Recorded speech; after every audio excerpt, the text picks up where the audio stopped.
Recording. Right. Good morning, everyone. Good afternoon, good evening, depending on what part of the world you're in. I'm Maria Volpe. I'm a professor at John Jay College.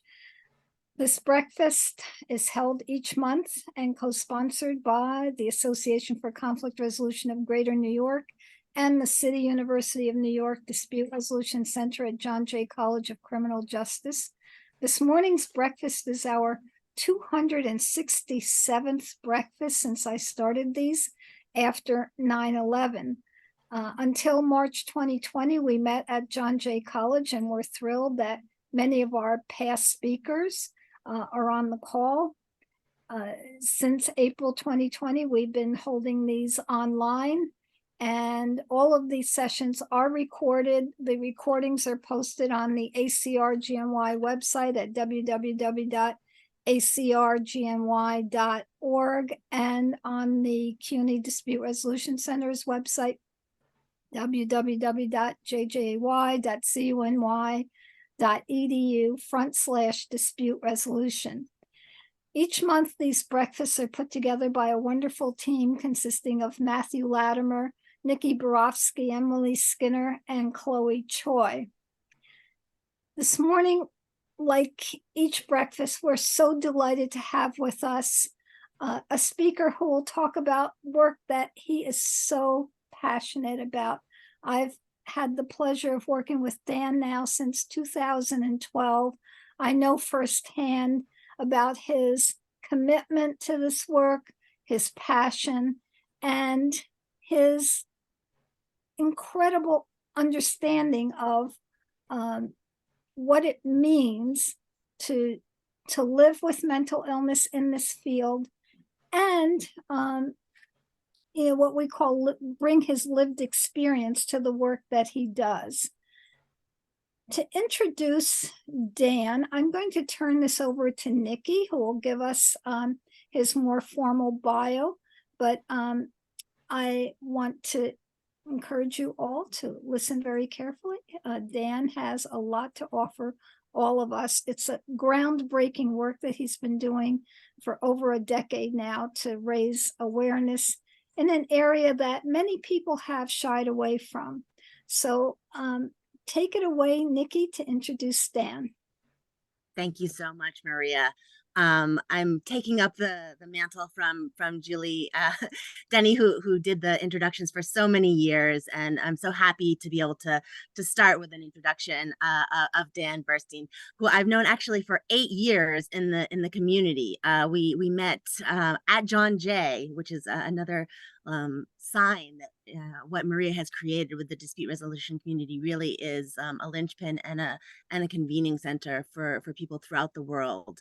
And I just wanted to say before launching into the particular introduction that Dan has been working on these issues since way before they were really coming into the spotlight of the world. I just saw at the U.S. Tennis Open in sports, I think mental health has had more of a kind of a highlight, and it's just become something that we all know is super important, and Dan has been there for years and years working on this, and it's a great intersection with the kind of conflict resolution that our community does.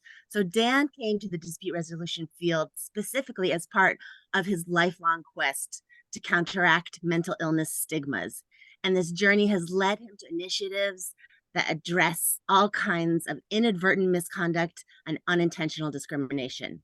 His book, Mental Health and Conflicts, A Handbook for Empowerment, was published by the American Bar Association in 2022. There will be links to that for you to check it out following. Most recently, Dan has been working with the CUNY Dispute Resolution Center to develop trauma-informed and bias-resistant resources, which he plans to share with us today as part of his talk. I'm going to keep it short and sweet and pass the virtual mic on to you, Dan, and we really look forward to everything that you're going to share with us. Well, thank you very much for that great introduction, and thank you everyone for coming today to hear about this. It's very meaningful for me to speak at this breakfast because one of the first talks I gave related to mental health and mediation and dispute resolution was at a roundtable breakfast in 2012, almost exactly 11 years ago. It was the August one, and now this is the September. And from then to here, the community of people who come to these breakfasts and participate in the New York City dispute resolution community and beyond, everyone attending, and it's wonderful that people can come virtually. It really has been a foundation for me to be able to do the work that I've been doing and succeed and have a lot of support. So I just want to thank everyone because it really means a lot. And there's a lot of history here, so I figured I should acknowledge that before beginning my program. So let me share my screen and get started here. So can everybody see these slides? All right. Yes. Looks good. So today's program is focused on becoming bias resistant, trauma-informed tools to prevent inadvertent discrimination. And I'm Dan Berstein. I call this my glamour shot, where I just try to introduce myself as someone who's really focused on difficult conversations about mental health.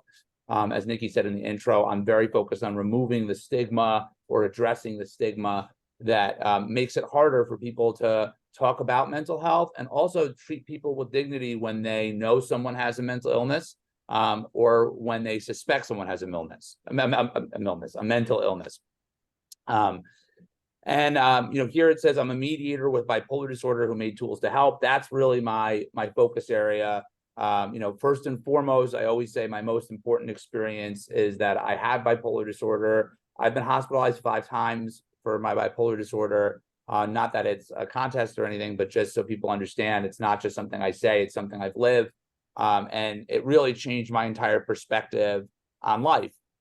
Because of some of the experiences I had, not just from my symptoms, but from the ways people talk and interact about them. So that's my first main experience. I also have been doing work in the dispute resolution field and have a background, for over a decade. And I have a master's degree in mental health from the Johns Hopkins School of Public Health, because I felt it was helpful to be able to have that professional academic lens in addition to my lived experience. So all that together makes me who I am. What I want to do today is share a bit, not just about the tools that we have for being trauma-informed and bias-resistant, but how they came to be and the journey to figuring out that those tools are needed. So I'm going to talk about that. I'm going to go through the agenda in a moment. I just also want to add, I have been putting myself out there and speaking openly about having a mental illness for over 15 years. And, what I've learned recently, and this is on a personal level, is that I present a very strong image. And I've had a history of just presenting that image and not sharing the daily vulnerability that I'm living with and managing every day, because it's not just the times that I was hospitalized, the way I make it sound sometimes when I speak, but it's an everyday thing, managing my mental health, managing my mental illness, caring for my sleep, and dealing with emotional reactivity. So I just wanted to take a quick nod to raise awareness of that and not just present, what may come off as a very polished program, and just share. I have a lot of anxiety and obsessiveness in developing programs like this, so it can be difficult for me in that way. I always have trouble sleeping the night before a program, so I woke up extra early today. I have a lot of mental instability that I deal with all the time. And I just have been trying to, in the spirit of creating a trauma-informed environment, raise more awareness that it's not just that this was something that happened to me a long time ago, but every day I'm managing my mental illness. And there's things that you don't see in a PowerPoint. So here's our agenda for today. I'm going to have 4 segments. The first is mental illness stigma led me to mediation. So I want to share a bit about why I became a mediator and why I started doing this work. The next is inadvertent discrimination in dispute resolution. The idea that even in our field that has values of impartiality, we're all still human beings and there is still bias happening affecting our work. Then we'll talk about the trauma-informed and bias-resistant tools, which is the main focus here. Is we're building to this idea of, just so you understand a bit about the why, here's the what, which is there's tools that you can use right now today. I'll share the information where to go get them for free, grant funded, to become trauma-informed and bias-resistant when you practice. And then the last thing I want to talk about is moving past avoidance, because I have been doing a lot of work about raising awareness of inadvertent discrimination. And I have had a lot of people avoid interacting with me because of whatever reason. I'm not going to speculate their backstory, but I've encountered a lot of difficulties there. And I think it's very important to talk about, this journey of, okay, there's stigma and we need mediators. Okay, there's problems in the mediation field and the dispute resolution field of this inadvertent discrimination. What do we do?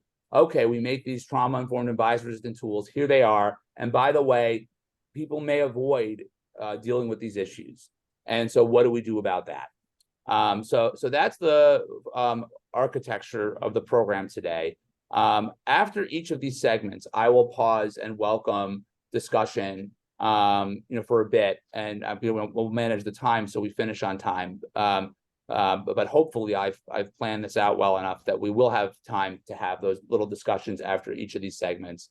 And I encourage you, if you have thoughts while I'm going, I'm not going to be reading the chat, but somebody will be, and you can write your questions or topics in the chat as well. And when we pause at those junctures, people can share what they want to share or ask questions. And I really love questions, so I really encourage people to share them. Okay, so the beginning of this is to talk about why mediation is important in the world of mental illness stigma. And to do that, as was said in the introduction, I have a lot of lived experience. I'm going to share some of that with you now. To give you some sense, my hope is to help people understand, what it's like a little bit dealing with this kind of stigma on a regular basis. So you saw my glamour shot. And what I want to do now is quickly talk about some of the stigma that you don't see in the glamour shot. So the idea here is I'm going to share some examples, and this is just a small sliver of what it's like on a daily basis of things happening that would fill my head or anyone's head, but these are stories about me, with stigma, and really just, for lack of a better term, mess a person up. So that's what we're talking about here, is how to understand the kinds of stigma that's out there. So first, let me talk about just one example of stigma that I experienced at my first hospitalization. So I had a manic episode. I didn't sleep for 4 days. I thought I was going to travel back in time to fix it so my parents never got divorced, and then I would be a healthy boy. And so I really lived that, was very ill, had mania with psychotic features, went to the hospital. They diagnosed me with bipolar disorder. I began treatment, which was helpful. And towards the end of my hospital stay, I was talking to a nurse named Sam, who had become a friend of mine in the psych ward where I'd lived for over a couple of weeks. And I started telling Sam about my future plans. I was very excited and motivated what I was going to do when I left the hospital. And I said, "What do you think, Sam?" And he turned back to me and he said, "I think you're manic," and walked away and laughed. And that was a huge moment for me, because I have lived with a lot of privilege in my life. And one of the privileges is that I've done well in school and people have treated me like I have a good head on my shoulders. I had never known what it's like for someone to just hear what I was saying and totally dismiss it. And so that was an introduction to the idea that I was dismissible. And again, that was right when I was in the hospital. Then, another example I'm going to pull in here is my family, very supportive. I love my family. I've been very appreciative of the ways they've been there for me. And I want to recognize that when I'm in the hospital, that's trauma for my family too. And worrying about me being in the hospital is trauma for my family too. So that's an important, tangent lesson. My family has been there for me. And it's, very important. And they said, and this wasn't malicious, this was a protective thing. I said I wanted to be open with my illness. I wanted to tell my friends what was going on. They said, "You'll lose your friends." So, and it wasn't just them. Lots of people were saying to basically keep quiet. And so, that taught me a lot of things about stigma too. I'm going to call it here for shame, as shameful, to add to that funnel of stigma that's pouring into me, on a regular basis. And again, these are just some comments. You can imagine there's a lot of comments. So let's go to my college administration next. I was at a prestigious school. I did well at my school. I never had a semester where I had less than a 3.7 GPA. I did 7 courses one semester. I was always doing well. But they decided when I came back from my medical leave that they were mandating a course limit, because in their view, anyone who takes time off for a mental illness should be restricted to how much they can do, because there's a presumption that they can't handle more. Now, I had my psychiatrist, other people saying, basically, Dan needs stimulation. Dan needs more stuff to do. Dan's good at it. I had no record, but I was mandated a course limit. I actually had another time where there was another incident, and I told them at that time that I had looked at the policy for discrimination towards people with disabilities, and I never had a bad record. And then they didn't give me a course limit that time. But the first time I had a course limit was very difficult for me.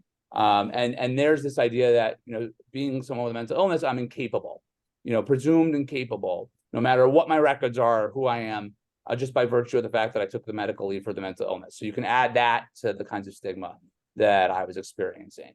Next, I'll tell a story from dating. Again, there's many, many stories that are not being told here.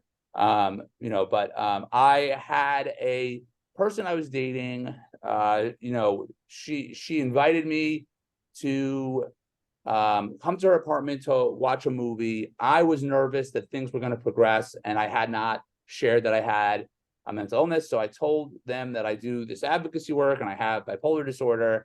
And her response was, my cousin was molested by someone bipolar and she threw me out. So there you get this idea that you're undateable if you have a mental illness. And that's not the only story. I'm obviously picking some poignant ones because I have a theme, and I'm trying to teach you, a message here. But this is every day, all the time. You can imagine just watching TV shows. You get messages like this on a daily basis. So then we have psychiatrists. There was one point where I switched psychiatrists. These are treatment professionals for mental health conditions, and I tried to call to find a new psychiatrist to help take care of my mental illness. And I went through all the ones from my insurance company. Thankfully, I could afford to pay even if I didn't have insurance. I was in a good situation, but they wouldn't take me. They said, I don't treat people who have been hospitalized. I went through everyone on the list. And so many people were saying that I was, too much for them to see. Now, actually, technically, we'll talk a little bit about what discrimination is. You're not allowed to turn someone away based on their disability. But if you're a doctor, you are allowed to say you specialize in certain conditions. And you can therefore say, I won't treat a patient with schizophrenia or a patient with bipolar. I'm only going to treat people with depression and anxiety. I'm only going to treat people because that's not my specialty. And so there is, I don't want to give people the sense that it's okay to turn someone away, because it's not. But in the medical field, it is okay to quote unquote specialize and have certain conditions or situations that you turn away. But the message I got here, and this was very difficult, we had to use family networks to try to find me a new clinician. And the message I got here was I was damaged. And again, there's lots of messages you can draw from this, but I'm going to say, let's throw damaged into that stigma funnel. Then I was, but when I wanted to do work with communication and mental health, one of the things I wanted to do was get practice speaking. So after being hospitalized, I reached out after one of the hospitalizations and asked if I could get involved in a speaker bureau about mental illness. And I was doing all the paperwork, and then they said, look, we have a policy. You have to be at least 9 months out of the hospital. And this is just an indicator of like the kinds of advocates we're talking about. May is Mental Health Awareness Month. So they said, you have to be 9 months out of the hospital. I was only 4 months out of the hospital. So I said, okay, I guess I'll have to contact you in 5 months. And they said, no. They said, we'll waive our policy because you're articulate and you're not overweight. Meaning they thought I'd be a good image. Remember I showed you the glamour shot. So they liked the glamour shot. They actually wanted me to also do an assembly program because, they thought that. So that's, this is an example of kind of a microaggression. where they meant to compliment me that I'm articulate and I guess I look good, or I did look good then at least. But you know, this was awful, and it gave me the idea that people with mental illness are seen as off-putting, even by the advocates, who don't want to put forth the images of someone who's not as articulate as me or heavier because of, presumably because of medication side effects, which I don't want to promote a stereotype that you'd have to be heavy for medication side effects, but it's a real thing that weight gain is a side effect for some psychiatric drugs. So then I'm going to talk a little bit more about mediators in a little while in the next segment, but I want to say that I went to the mediation community. I really was, excited to be a mediator, and went to the first training. I think that's what this one is. And I was all excited and so thrilled to be a mediator. And on the last day of the training, they said, by the way, you've got to screen out cases with mental illness because they lack capacity. I was scared. I was 2 months out of the hospital. I almost didn't do the apprenticeship program. I thought, oh no, what if they Google me? I wasn't as Googleable then, but I was out with my illness. I was scared that I would be rejected as not lacking capacity. And when I tell you that it's a step for me to be open about the fact that I have struggles and not just be put together, this is the kind of thing that makes someone feel like they have to always look perfect and put together all the time. Because I felt like from the beginning, from when I first met Maria and this whole community in 2012, I had to prove I wasn't this image instead of being able to ask for support. And I know people don't mean anything by this, and we'll talk more about how this happens, but this is a helplessness stigma. There's a presumption that people with mental illness are helpless and not, we had incapable before. Then I went to an advanced mediation training at one point where it was supposed to be for challenging situations. They sent out the agenda, and the agenda said on it that, we'll learn how to deal with mentally unbalanced parties. So I was nervous for that. I went to the program, and a very famous dispute resolver did a role play exercise where he mimicked what a mentally unbalanced party looks like and kept hitting himself in the face. And it was, very traumatic for me to watch. And everybody in the room was laughing at how funny this was. And he actually also said that, you should keep mediating with the person, but just know that if they're doing something like this, it could be a sign they're off their medication. That's not even an accurate depiction of what happens when someone might have a tic. First of all, I'd never seen anyone who has a tic that hits themselves in the face like that person did. And I actually asked him, where did you learn to hit yourself in the face like that? And he said he learned it from someone who doesn't have a mental health problem, from someone that he knew. But also, if you're going to assume that you see someone with a tic and think this is a person who's not doing their medication, like this person said, that's actually the opposite of how people develop those tics. There's a symptom, it's a side effect. It's called tardive dyskinesia, where people end up having tics because they took the medicine. So not only were people laughing at this idea of someone having this aberrant behavior, but misinformation was coming out. I'm just sharing that because I think it's important. At that time, I was facilitating support groups with someone who was a friend of mine who had tardive dyskinesia and did move around a lot. And I didn't look at him and think, oh, gee, this is someone who's unmedicated and off the wall. I thought this is a sad thing that someone who was compliant with treatment is experiencing a lifelong, hardship of dealing with these tics. So that's a little bit of a tangent as well, and I apologize for going off there. But the answer here of what I'm putting into the funnel that day is watching everyone in the room laugh at the idea of someone behaving this way. So that was difficult as well. Then, I've given presentations myself. I gave one presentation for a project that I worked on with the CUNY Dispute Resolution Center, grant funded, similar to the one that we're talking about today, at an American Bar Association conference. It went very well. A couple of people asked me to give other presentations.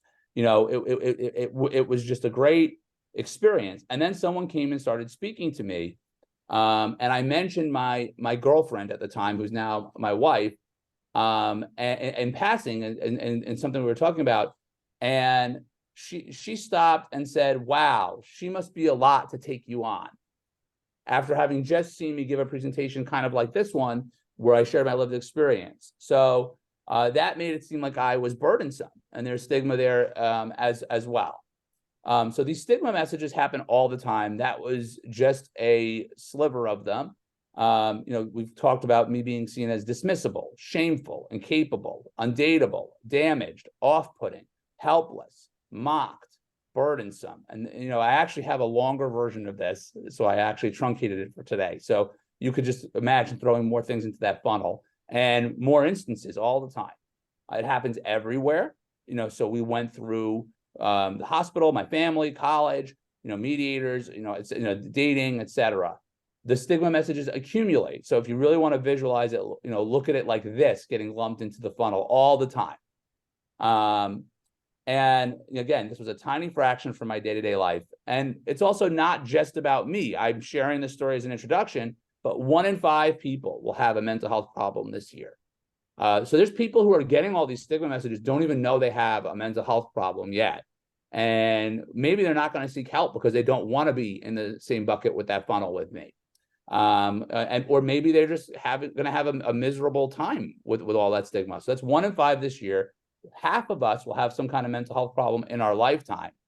And then all of us have mental health needs. All of us can have a bad day. And by the way, all of us can have someone think that we're crazy and treat us differently. So even if you never have a mental health problem, it's still discrimination. And there are cases like this where someone has no actual psychiatric disability, but the other person guesses that they do. And so anyone can be guessed to have a mental health problem. We see this a lot now. I've just written an article with some co-authors about guessing who is a quote unquote narcissist. Well, that's guessing that that person has a mental health problem. Narcissistic personality disorder is a disorder, especially if you think that that person can't change their behavior. That's a disability. So anyone could be guessed to have a disability and be treated differently with the same stigmas, even if they don't have the mental health condition. But the other way to say that is also we all should just be taking care of our mental health. We all have mental health needs. One of my taglines is my bad days ended in hospitalization. Not everyone's bad days are going to end in hospitalization, but all of us know what it's like to have a bad day. We all know what it's like to be sad or worried or overwhelmed. None of us want to be stigmatized, and we all want to be able to access, empowering resources. So to that degree, it's important. And when we talk about trauma informed and bias resistant, anyone can have a mental health problem. Anyone you meet, anyone, anywhere can have one, or maybe they will have one. And anyone can have experienced trauma. A lot of the things I just shared are traumas. You might imagine, I'm not going to invite you to, I have lots of trauma stories I could tell before I was ever diagnosed with bipolar disorder. But you don't know it from seeing a glamour shot. We shouldn't be making these assumptions. We should just know that anyone, anywhere could be someone who's experienced trauma or had a mental health problem. And we should remember, especially as dispute resolvers, but in most situations, it's not our role to figure out who. We don't want to guess who had trauma or guess who had a mental health problem or guess the origin story or the symptoms, etc., because that's not part of our job. It's not our role to be their expert. Unless someone's coming to us as their clinician, we're not supposed to be assessing their mental health condition. And it's not our job to override their decisions and become paternalistic. I became a mediator because I believed that self-determination and impartiality were the answer to stop stigma. I thought that the things that were really happening were people were not giving me choices, or other people that I was with in the hospital, they were being treated paternalistically instead of having their choices respected, and that there were biases where because this person either showed behavior that looks like a mental health problem or they are known to have a diagnosis, they're being put in a different category. So think like the undateable category I mentioned earlier. Just by having that category, they're getting affected. So I thought, wow, here's this field that has self-determination and impartiality. This is what I've been looking for. This is what will address stigma. But as I already shared, sorry, that was a bad transition. I forgot where I was. So I have done work for over 10 years, as Maria said in the introduction. And as Nikki mentioned, I have this book that I wrote with the American Bar Association last year, Mental Health and Conflicts, a Handbook for Empowerment. My work has been focused on taking conflict resolution skills of self-determination, impartiality, and just best practices for the field and bringing it to the world of how we will talk about mental health to try to mitigate and address and remove biases.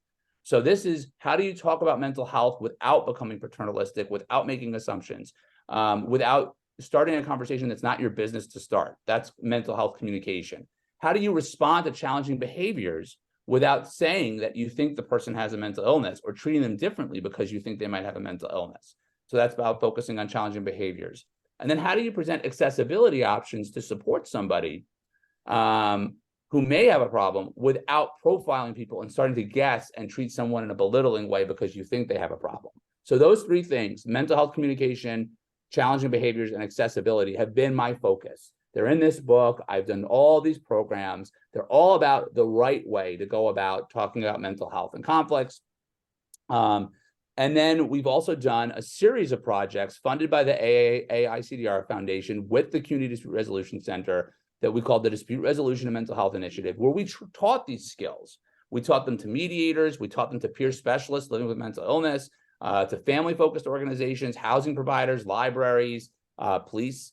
We developed programs to teach all these skills. And again, these skills for empowering interactions about mental health, using the ideals of conflict resolution, the way that all of our codes of ethics intend, and applying them to people with mental health problems, and just situations of mental health. And we've done a lot of important work. And I'm very proud of the book, and I'm proud of the work that Marie and I have done with the Dispute Resolution and Mental Health Initiative.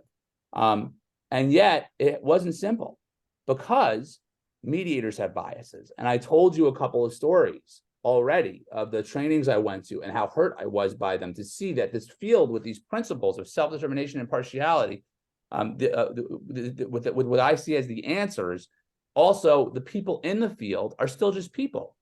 And we live in a society with so much bias towards mental illness in particular, but lots of other kinds of biases. But obviously my focus is me, that because we all are thinking of our own identities.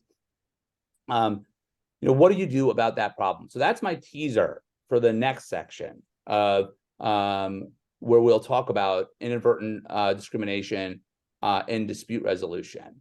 So that's the next section. And this was the end of my first section of it. This is how I got to be the Dan you're seeing in front of you, the one who's on the quest to address those stigmas and finds his way to mediation. And I've done a lot of work, about how to do this stuff the right way, the empowering way. But yet there's this other problem that took me over a decade before I was ready to address it. And we'll talk about in the next segment, which is, while we're teaching all these important principles, and again, I'll show you the book, the RMH initiative, there's a secret other story, which I just started telling you, which is all the while people are stigmatizing mental illness. I'm experiencing these microaggressions and discriminatory writings. And it's because the mediators have biases. And that's something that needs to be addressed. So this next section is going to talk about that issue, which is really informed this new project, which I'll share later on, about how do you become trauma-informed and bias-resistant to make sure that we're being aware we really have to address this inadvertent discrimination problem. So I will pause here, like I promised, before we go to the next segment. And I guess I'm just going to leave this up, but I'll take the questions if there are any that are in the chat, or if people want to say anything. So Dan, thank you so much. You promised a mic drop moment, and you gave us one. I wanted to, before people start chiming in live with their questions, I wanted to just ask some of the questions in the chat. Dr. Kishore Deer, and I'm sorry for mispronouncing everybody's names, asked, do you think that the technologies like artificial intelligence can help in mitigating mental health-based discrimination? Yes, I do. Thank you for asking that. I actually gave a program on that for the Mediate.com AI conference in April. And I'm actually working right now on a handout to help people use AI to help. I think that AI can help because, and I can talk more about this later, the work I've been doing to try to contact people and address inadvertent discrimination has been very painful work to do, and people are very defensive and avoidant. Having AI as a tool can do the screening so someone doesn't have to read it themselves and have to read all this awful stuff to find the content to contact them about. And it also can help make people less defensive, because instead of saying, hi, I'm Dan, I think you have something wrong in your article, you can say, look, this is what the AI just pulled from your article. I'll make sure to share the AI related resources. So when this is posted on the website, people can be directed to, if they want to watch that AI and bias program as well. Thank you. We love additional resources, and this is a great community that digs in. The next question came from Marianne, and they ask, what are your thoughts about others determining whether or not you lack capacity? This was kind of following your mention of finishing the mediation training, and then the kicker that, anybody with a mental health issue might not have capacity. I don't think people should be in the business of determining capacity in general. I did my thesis on this at Hopkins, where there's a lot of data that shows that when you check for capacity, you're likely to check with someone you dislike or someone who's disagreeing with you, but you might not check if the person's going along with you. So that shows that there's bias just in the choice to check capacity beyond, the prevalence with mental illness, where people think that people lack capacity. However, one of the tools that's in the 12 tools that I'm going to share with you from the Trauma Informed and Bias Resistant, the tool is a capacity tool. And that is a harm reduction philosophy that I have of saying, well, people are going to do it, so let's make sure that they do it the right way. The right way to do it is test everyone, not pick out and choose different people, and look for behaviors, not conditions. So I actually got ACR to update a document that had suggested that if someone's older or has depression, you might want to check capacity, and say, no, you should just be checking. There's 4 dimensions: understanding, reasoning, appreciation, and choice. And we don't have time to do a whole capacity segment here, but if people are interested in that too, I can share more resources. And in fact, that's part of what this program is. I'll be sharing those resources. Excellent. I'm going to limit it to Harvey and our next 3 questions so that we can keep moving on. But Harvey, take over the mic and ask your question live. Yeah. So Dan, I want to thank you so much, because I too had bipolar disorder and was treated from 1989 to 2004 with medication that helped me considerably. I then became involved with NAMI and actually became one of the speakers for their program called In Our Own Voice. So I can really relate to that. I don't think I've ever expressed that to this group. So this is an opportunity for me to come out of the closet, and I want to thank you so much for your courage and your desire to really help this field. In fact, I used to tell NAMI they really should change their name from National Alliance on Mental Illness to National Alliance on Mental Health Issues. But they still fight me on that one. But I think the stigmatization is definitely a reality, and it's a form of marginalization that we don't really think about. So I'm so happy that you brought that up. Thank you. And I want to, first of all, celebrate your sharing and honor that. And at the same time, I want to say sharing is a personal choice for everyone. So I think it's right for different people at different times. As you see from what I've shared, it can come with baggage. Sometimes people have asked me to give talks to encourage more people to be open, and I don't, I personally think it's a personal choice. So I want to honor you making that choice. And then I want to add, you're absolutely right about these language concerns. My book begins by looking at language concerns. I use the term mental illness as an empowerment thing for me. So I actually even applied to a graduate school, and they said, what diversity category are you? And I wrote mentally ill on the application. And to my mother and my psychiatrist were really freaking out, but I did get in. So I think there's a lot of language debates, and I would suggest that, and you'll see this later on, we look at people's intentions more than their words, because the words evolve. And again, I'll stop there because I could talk forever about the language stuff too. But also feel free, if you want to talk more, to contact me offline, and I'll be sharing my email with everyone. That goes for everybody. Okay, were there a couple more questions?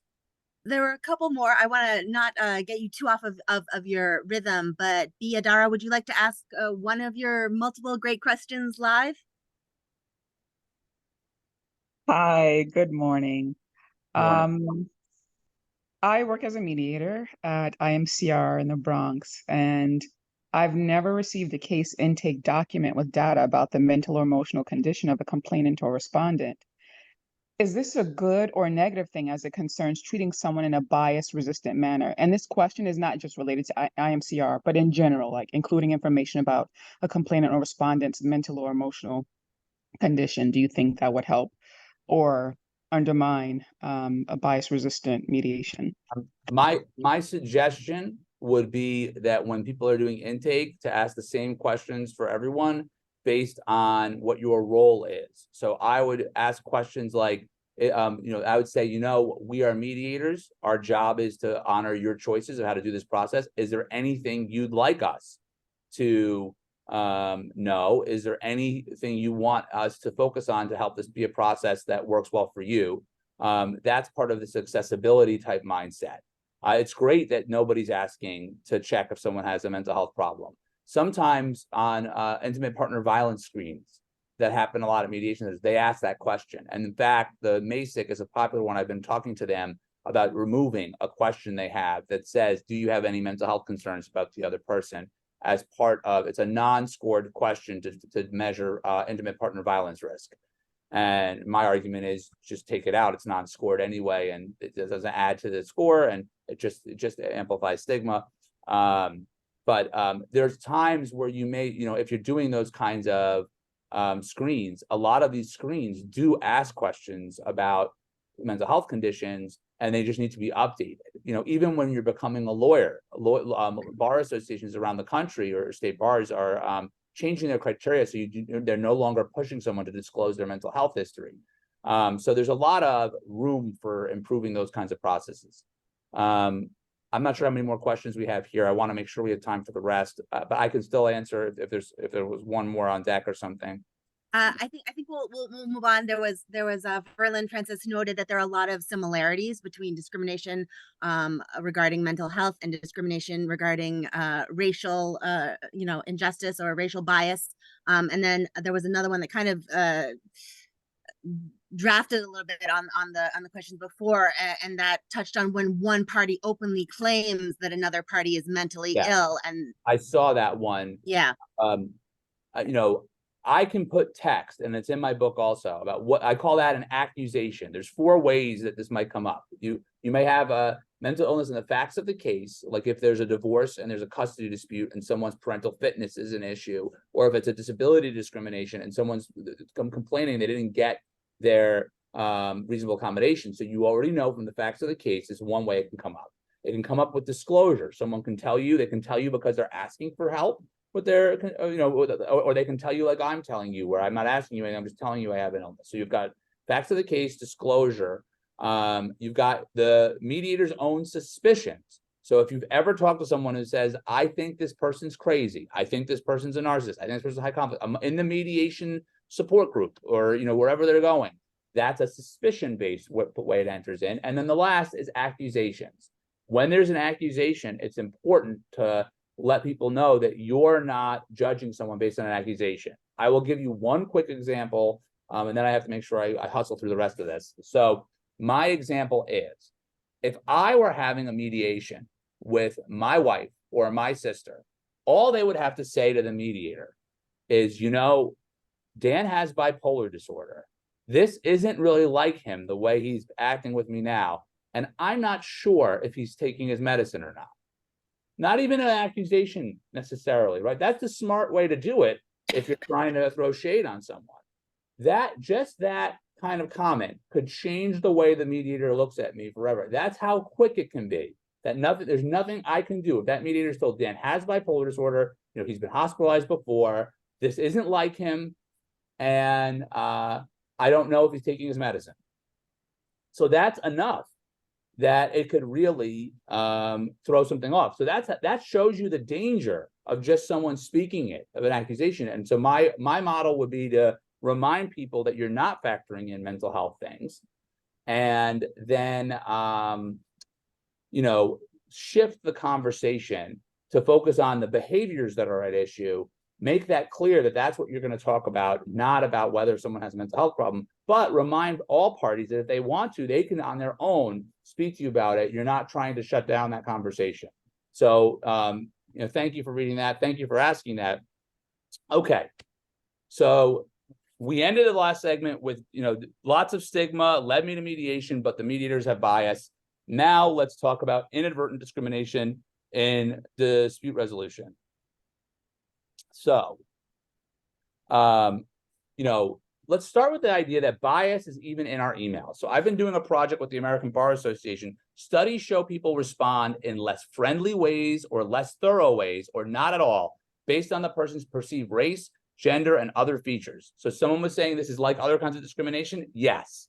When you have someone who's not answering your email, that's probably based on what your name looks like, who they think you are based on your name, or lots of other things. But there's bias in our inbox.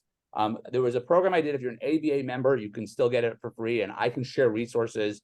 I've been doing a lot of work on this idea of email equity, that if you look at your inbox, you can probably study it and figure out who you answer quickly, who you answer slowly, who you answer friendly, who you are terse with. So we have bias that we can measure every day based on email responses, and that's everywhere. We also have bias with this idea of professionalism and civility. So I want to highlight that for a moment, where if you criticize someone for acting unprofessional or uncivil, you're creating barriers for marginalized groups to complain about injustice. Now, one way that creates a barrier is someone who has a mental health problem may behave aberrantly. So already right there, it's ableist. That's like the word for racist, but with disabilities, ableist, to say only people who can communicate a certain way will be heard, and that may target people with mental health problems. However,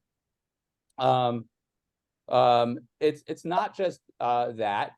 So there's an article by Sharon Press and Ellen Deason about how our entire mediation process stigmatizes different cultures and different races, and tone polices people of other races, etc. So it's not just whether or not you actually have this uncivil, unprofessional behavior, but culturally, you may think people are unprofessional if they're a woman who speaks up, or if they're Black and they speak up. And that may be what, you start saying unprofessional, uncivil, and you don't realize that you're doing that in a disparate way towards different types of people.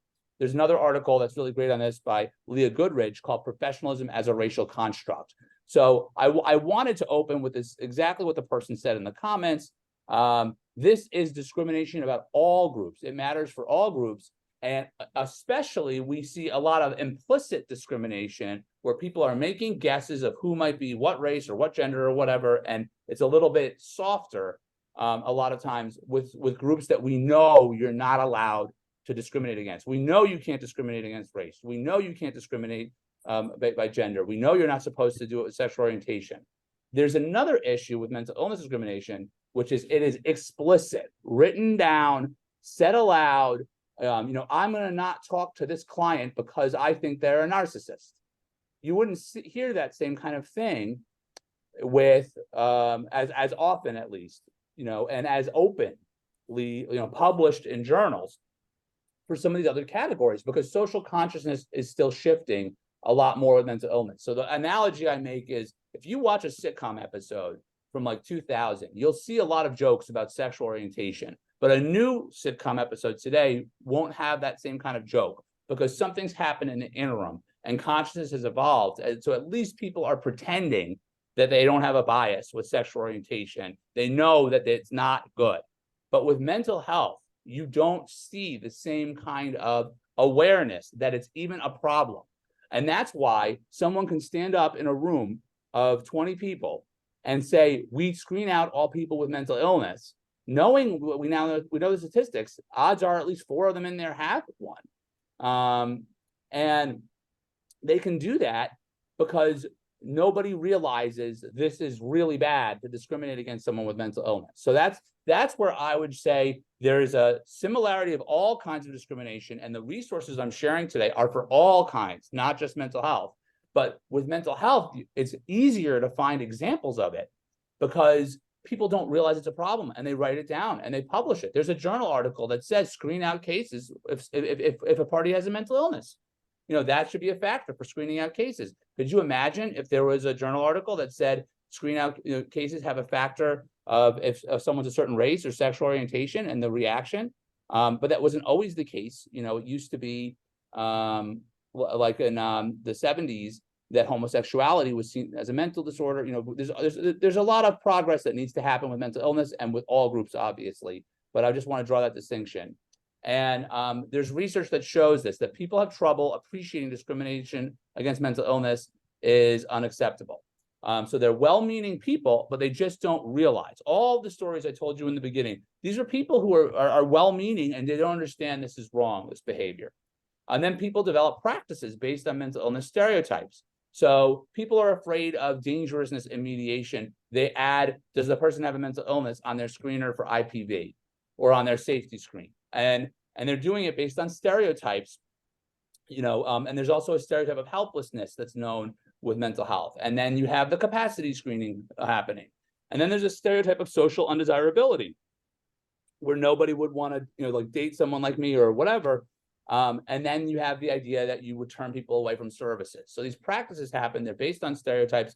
People don't understand it's a problem. There's many more stereotypes. And then they learn discriminatory practices from published guidance. So they trust what they've been taught. It's out there. I just told you my story. The very first training, they said screen out mental illness because they lack capacity. So, you know, this is a real problem, that there's a lack of awareness and people are making these practices, and then it gets amplified in published guidance. Now, what kinds of unintentional discrimination happens? There's an article here I invite you all to read that I published in the American Bar Association Dispute Resolution magazine. And I talk about 4 categories. One is screening people out of services.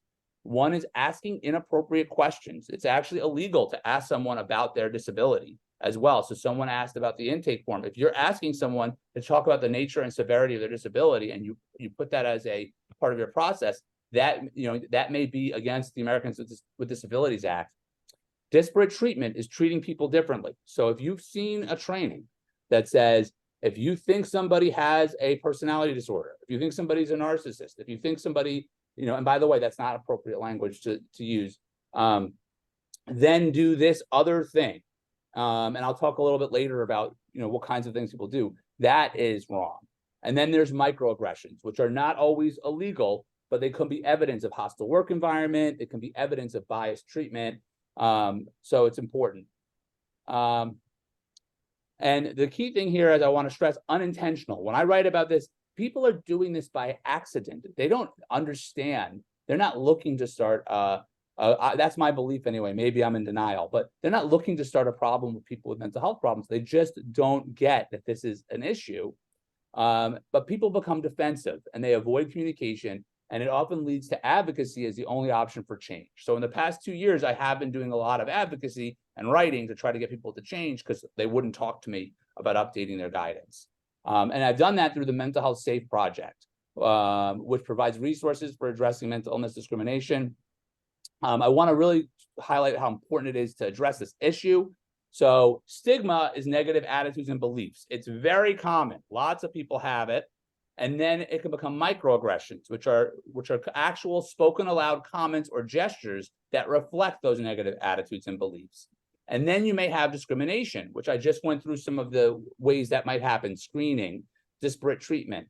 That's less common than microaggressions. You know, there's sort of an escalation. Then you have published guidance. So when you have published guidance, I just want to highlight, if I see someone in a training telling me to turn away people with mental illness, do I feel like that's just the tip of an iceberg, right? If I see a journal article that says the same thing, or a document that says to screen out people with a post-traumatic stress disorder as violence risks, or just flag them and watch them more carefully, or to check someone's capacity if they have depression, if that's written down and went through editorial processes and was disseminated as guidance, can you imagine not just the impact it has on others, but what it reflects to get to that point? So that's why it's so important we really address what's published. And I've been doing that. You know, I'm not going to go at length here, but the Association for Conflict Resolution, the Harvard Program on Negotiation, Mediate.com, Cardozo School of Law, many other places have been doing things to disclaim documents, you know, remove them, update them, and address some of these issues when I flag them. You can read about that in this stigma response summaries document that talks also about some of the challenges I had getting them to make those changes. And I prepared this for the alternatives of to the cost of high conflict journal. I had an article in there about vetting guidance, and they asked me to prepare a summary. So you can look and see some of the journeys to get these people to change content. The motto for MH Safe is first, to be kind and assume people have good intentions. So you've heard me share that philosophy already. Then prioritize collaboration.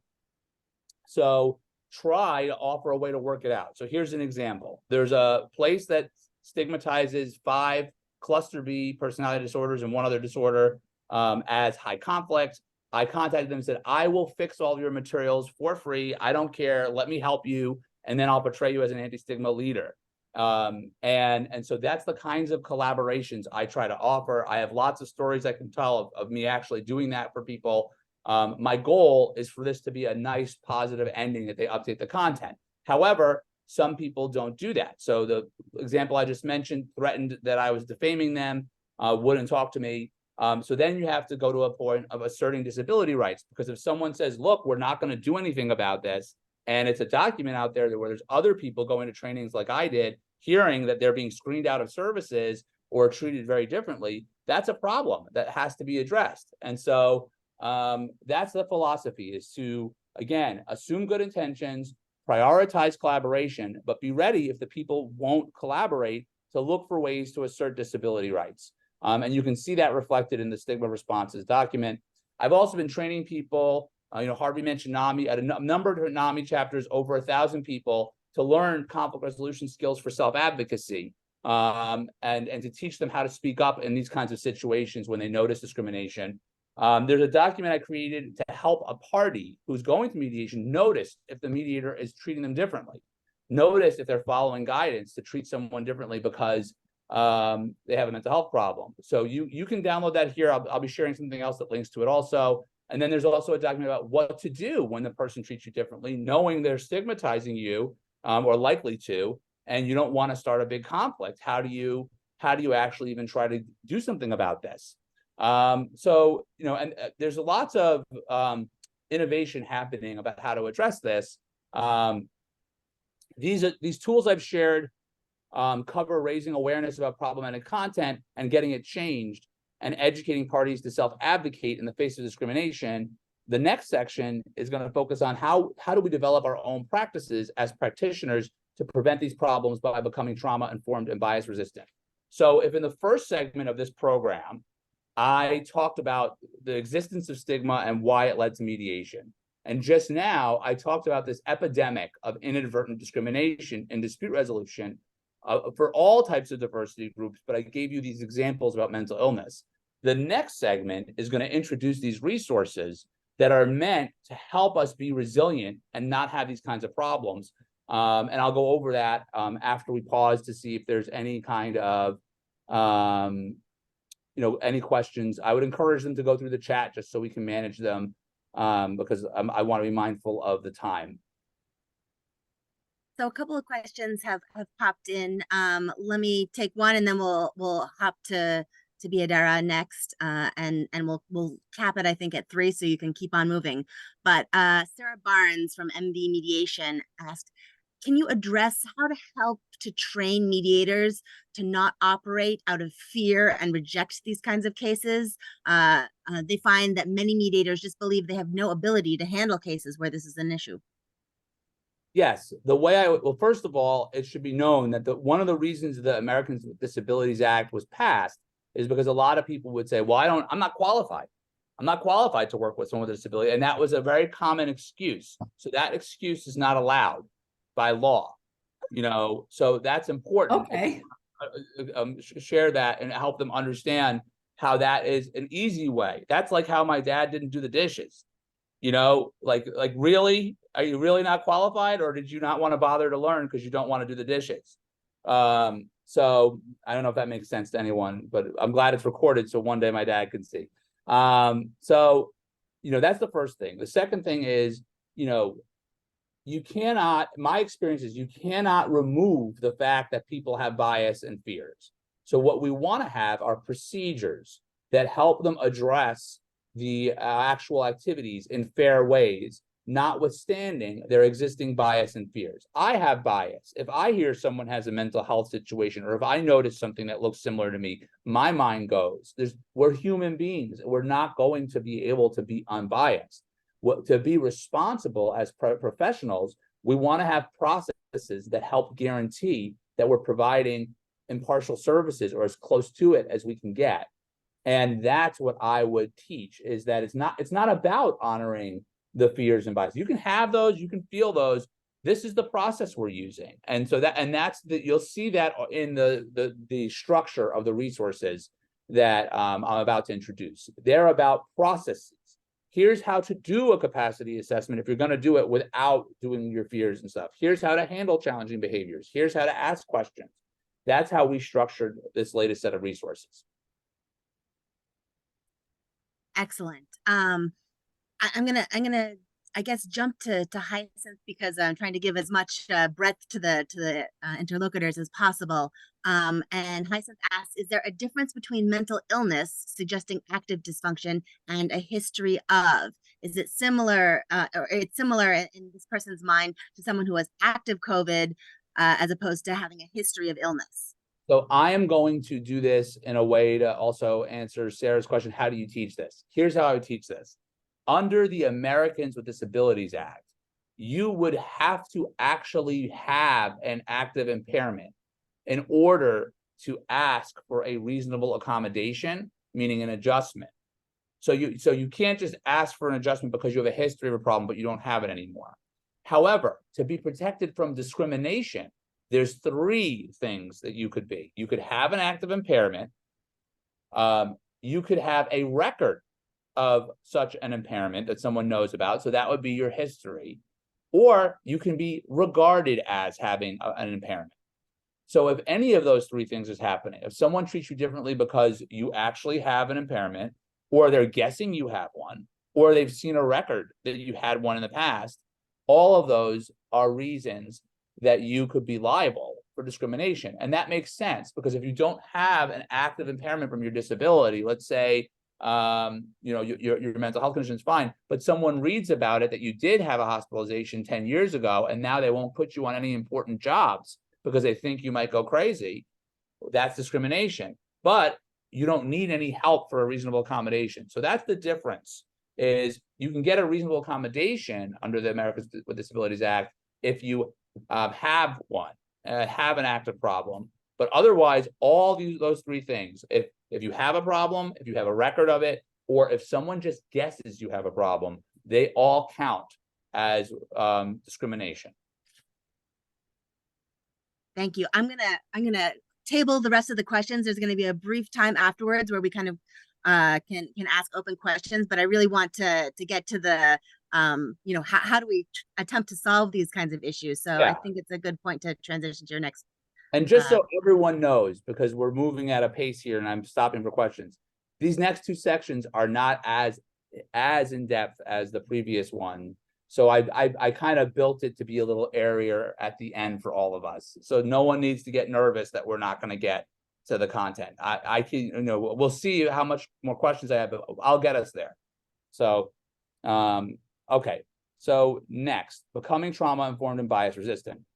So this is the logo for the project that I'm working on with the CUNY Dispute Resolution Center right now. It's called Trauma-Informed and Bias-Resistant Resource System for Courts. That's the name of the grant. And what we talk about is we have trauma-informed practices. Now, trauma-informed practices assume anyone may have experienced trauma in their lives. So we develop practices that feel safe and supportive to everyone without singling anyone out and guessing that they specifically are having a trauma reaction or mental health situation. So the philosophy is we're going to make our practices better because we never know what someone's gone through. Then there's procedurally fair processes, which is another way to encapsulate bias resistant. These practices help people consistently navigate, that the key word is consistent, the various challenging situations that arise that may be related to trauma, the mental health communication, accessibility, challenging behaviors, inadvertent discrimination, self-care, trauma-informed best practices. So the idea is you want to have a system that is not biased to do the trauma-informed practices. So this project is funded by the AAA-ICDR Foundation. It's a project of the CUNY Dispute Resolution Center, developed by MH Mediate, which is my company, and it's available. This is the debut. This is the first time anyone's seeing this. biasresistantcourts.org. So the project was designed for courts, but the tools can be used by anyone. They're generalized tools enough that really any audience can use them to do these practices. I'm going to walk you through them just so everybody knows. This website is still being developed. So you are really in at the early stage. If you have feedback about it, please, email me, follow up, use the form on the website to tell us, because we welcome the feedback. These are the 12 resources that you'll be able to get, download, print, access, and use as standalone items, etc. So there's 12 core skills that you're going to be able to learn through these programs. The first resource is appreciate how trauma manifests differently for different people. So just to give you a sense of what's in these are one-page, condensed resource guides. One of the aspects of this resource is it walks you through different kinds of trauma responses. So you've heard about fight and flight, but there's also people who say freeze, fawn, flop, fix, flashback, fragment. The idea here is not for you to become an expert in spotting someone's trauma response, but to understand that trauma looks different for every person. So we should be assuming anyone may have experienced trauma and not trying to diagnose these kinds of terms. So that's an example from the first guide. The second guide talks about developing trauma-informed practices to support anyone who may have had difficult experiences. So now that you've understood traumas can be anyone, how do you respond in those situations? And this is a checklist of 5 key items: how to be patient, flexible, transparent, safe, and self-aware. So these are the things that we would encourage people to do, and you can use this checklist in your practice to try to remind yourself to be trauma-informed in approaching situations by doing these things to create a safe setting so someone who has experienced trauma or is experiencing trauma can feel empowered instead of getting what can sometimes be called re-victimized or further traumatized and so on. So those are the first 2 guides. I'm not going to go through the skills of the other ones in depth, but I'm going to introduce them to you. The next one is understanding power dynamics and how they relate to trauma.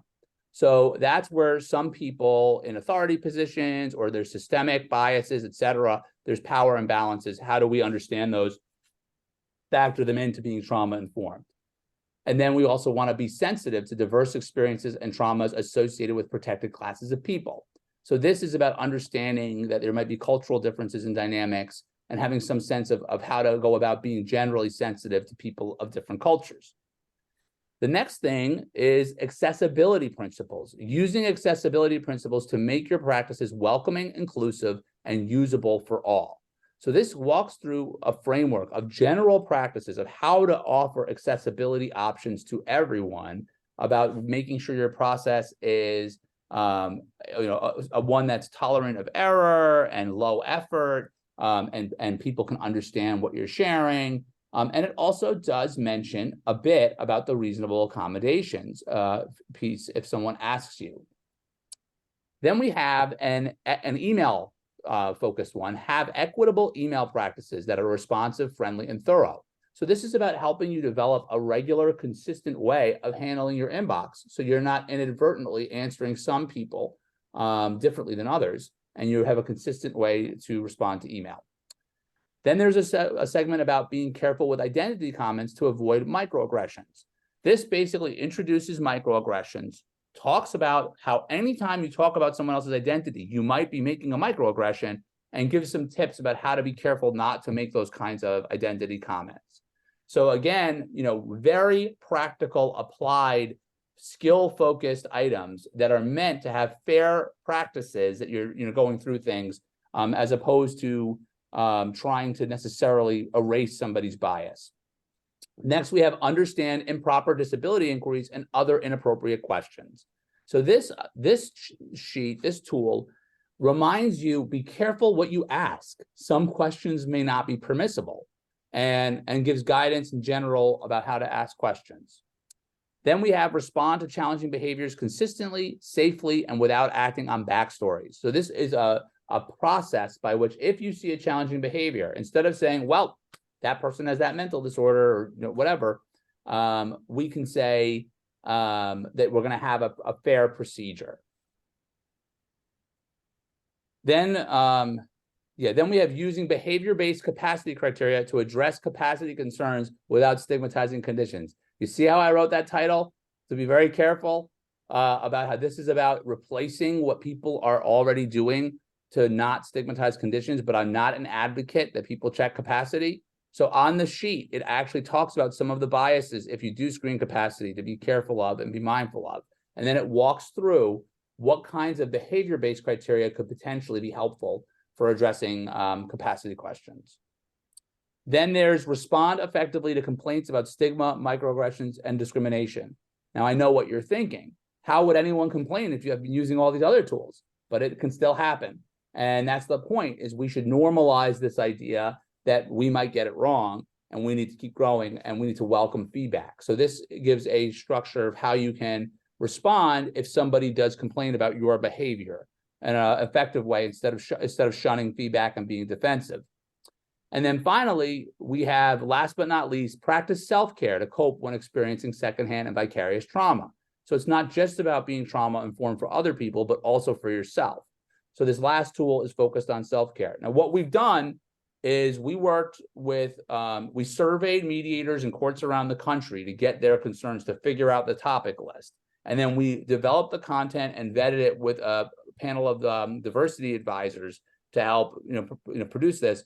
And the goal was to try to give people the most concise but most important things that they might need to become trauma-informed and bias-resistant. And it's all available for you at bias-resistantcourts.org. Right now, all you have there are the guides themselves in a packet. Soon, there will be an accessible version that's going to be posted. So if someone has any kind of ability related issue where it's not comfortable for them to access this formatted one-page tool, we're putting the content out in a broader, more accessible way that anyone can access and use however they want. And that was based on some feedback from our diversity advisors. And then we're also going to have videos to go with each of the tools to walk someone through working, using them, and it'll be set up in like a little platform there. So that's going to be there soon. But right now you can get the tools, if you make an account on bias-resistantcourts.org. And again, please give us feedback for whatever, whatever comes up, because we welcome it.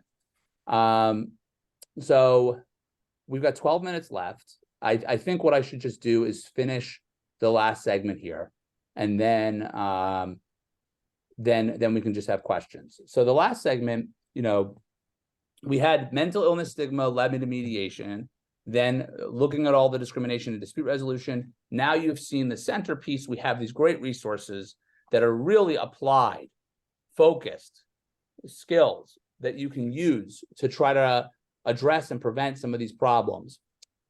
The last thing is, well, what do you do if, even though we have the tools, people don't want to use them because there's a lot of avoidance to addressing these issues? So that's another area of work I've been doing recently. I mentioned the stigma response summaries. Some people have reacted poorly to my overtures to ask that they change their discriminatory guidance. And there's a lot of avoidance in general with a lot of these topics. You can learn more about overcoming avoidance if you go to mhmedia.com/avoidance and put the password avoid in. Now, this is actually a replay of a conference program I gave for ACRGNY a few months ago. It's 30 minutes long. And then there's also on there some tools for responding to avoidance using the framework there. And there's a draft for the Works in Progress conference that's coming up from AALS of a full paper that I'm working on about overcoming avoidance. So if you go to that page and you're interested in this topic, I would welcome any feedback. The draft is still being edited for this article I created for this model about overcoming avoidance and moving forward. This avoidance problem, I'm just going to say, is a big problem. It's not just for the kinds of things I was talking about. And I would welcome any feedback anytime anyone's felt avoided. If you look at this model, let me know what you think. the last thing about avoidance is there's a problem in dispute resolution and beyond. I've been talking a little bit about it, of calling some people difficult people, toxic people, or high conflict people. And they're profiled and targeted with avoidance. So you see that a lot. I've seen multiple, top-notch dispute resolvers, and I've seen other people who are not as, high repute, teaching ways to essentially shun someone who you think is aberrant. And some of them explicitly say, a lot of them actually, that they may have a personality disorder or a mental health problem. But even if you don't have that explicitly said, anytime you see anyone behaving in a way that bothers you, in a way that is different, in a way that where you're like, what's that person's problem? You might want to assume that anyone might have an actual problem and they might have a disability without profiling and guessing, but thinking, gee, maybe in general, I should be patient and not avoid people. In our field, there's ethical standards that we're not supposed to avoid anyone. But in practical reality, you shouldn't be guessing someone has a mental health problem, but you could also assume anyone may have a reason for how they're acting, and it's worth it to try to give people chances to talk to them. Now, I have actually got a paper coming out, and one thing that I think is important that people understand is there's written guidance in dispute resolution to treat people differently if you think they have a personality disorder or a related mental health impairment that seems linked to personality disorders and other mental disorders. And that is giving them briefer responses, giving them arm's length bonds as opposed to other parties. Don't discuss insight with them. Don't discuss feelings with them. Don't discuss the past. And don't tell them. Don't tell them you're doing this. Don't tell them you think they're, some people call them HCPs, high conflict people. Don't ever let them know. This is all pretty bad. And people don't realize how bad it is, but you shouldn't have a secret diagnosis or label or whatever, or guess that this person's different and can't do a lot of things, and now you're going to talk to them less and not talk to them. I mean, we're mediators. We're supposed to talk to everybody, or we're dispute resolvers. And even in any profession, the idea that someone will be taught to single out some people who seem to have mental health problems and do this kind of stuff, it's a bad thing. So I want to raise awareness of that too while talking about avoidance. This kind of behavior violates the model standards of conduct for mediators, because you're not supposed to judge someone based on their performance. It can be not only unethical but also illegal, and it's a way for implicit bias and explicit bias against people with mental illnesses to affect our practices. So if you think you have a negative gut feeling that someone's a difficult person, you may have an implicit bias against a certain race or gender or sexual orientation or other category. And then some of this material explicitly says, hey, get rid of the narcissist, which again is not the right language, but I'm quoting what other people would say. And that's an explicit bias. And we don't want that to affect our practices. So if you want to learn more about this problem of these labels, typical, toxic, and high conflict, and how it actually is linked to disorders, you can go to mhsafe.org/toxic for some resources. There's a 45-minute program where I break it down, how all these terms actually trace back to labels for people with disorders. For the past 2 years, I've been doing this mental illness discrimination advocacy, and it's been very hard for me. People avoid me like I'm difficult or high conflict or toxic, and I recognize the guidance that taught them to do it. So it's been really crushing. I left an organization because of this. I've really suffered. I've had a lot of therapy. I almost had potentially another episode because of the stress of all this. It's been very difficult to be avoided. And I've worked very hard to try to be heard and address these issues, and that makes it even more difficult. And then especially when I read their playbook, and I'm contacting them to say, hey, you have a playbook that doesn't talk to people with mental illness, and then they don't talk to me. And obviously I have a mental illness. It's been very, very hard. And I just want to, point that out as why it's important we address avoidance, obviously not just about me, about everyone. And it's vital that we develop consistent ways to be trauma informed, meaning sensitive to the idea that anyone may have gone through something or maybe going through something, so we don't want to write people off. And bias resistant, meaning realizing we have biases, that the person we think is difficult, we may have a reason that we don't even know of consciously of why certain people strike us as difficult, and we might have a bias. So we want to have procedures that stop us from acting on our biases. So to do those things, you've got biasresistantcourts.org. Please go there, give us feedback, download the tools. Let me know if there's any issue with the website. We're finalizing it in the next couple of weeks. So, we welcome the feedback. And yeah, that's the end of the program. So I did what I promised and got through it all. You can email me at dan@mhmediate.com with any questions anytime. And I'm happy to answer any questions now as well. And I apologize for the brief internet outage. Not at all. Thank you so much, Dan, and thank you for popping back on and being resilient. And also, especially with what you said, thank you for persisting in raising these really important topics.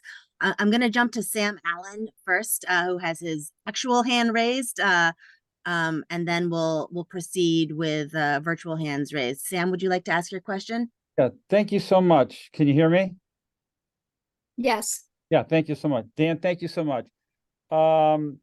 Looking beyond mediators, which I'm a mediator, this was very helpful, just so helpful. But how do you feel, Dan, about active bystandership training for the general public to counteract harm doing related to not only mental illness, but any harm doing and every day and everywhere?